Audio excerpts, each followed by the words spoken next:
based on God's word. The more you speak that word, the more it enters you. But if you are going to build faith, you are going to begin to meditate and get serious with God on the basis of faith. There are things you need to separate from. There are people you need to separate from. I made this statement last Thursday. That for you to build faith, you need to make sacrifice. I told you there are people that cannot be around you. There are things you cannot be watching. I told you that on Thursday. You can't be watching where people are killing others all every time. You are watching horror films. You are watching things where people will lie to others and so on and so forth. You continue to look at where people are lying to others. Before you know it, it will become a trajectory in your heart that God is also lying to you. That is one of the reasons we have difficulty believing God. You have lied to many people have lied to you. So you believe that people don't always mean what they say. And before you know it, unconsciously, you carry it to God. That is why a man that tells too many lies can never believe God.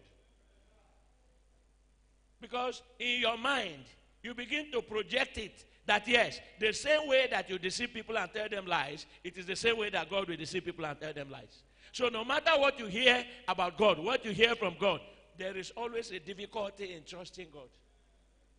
You are used to lies already. So it becomes a part of your underlying thoughts that everything you hear from man is a lie. And so whatever God is saying to you, you will not say it's a lie openly, but subconsciously, within you, you will treat it like a lie. That is just our problem. Because we are not truthful. Because when you become a gossip, before time goes too long, too far, you begin to believe that everyone is a gossip. A criminal believes that everyone around him is a criminal.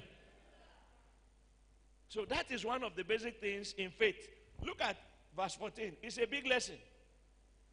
Now the Lord said to Abraham, after that Lot was separated from him. When God called Abraham, did he call him with anyone? He said to Abraham, you, Abraham, come out from your people. Come out from the place where you are now. I want to take you to a place where I can bless you. But Abraham took Lot. And it came to a point where they began to fight with themselves. Their herdsmen began to fight against each other. And Abraham, being a man of peace, called Lot and said, look, we are brothers. We should not fight ourselves. The land is large before us. Look to the north, to the south, to the east and west.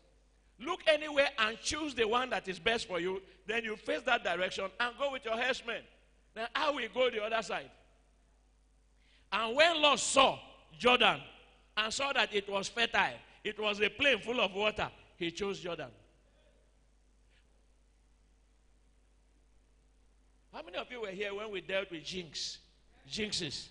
Who is a jinx? Somebody that because of his presence with you and around you, you always have misfortune. There are people like that in life. They will smile, they will do everything, show that they are your friend, they are concerned about you, but their very presence with you will never allow you to be liberated. You have to decide who is a jinx around me. You are not aware that God is helping you.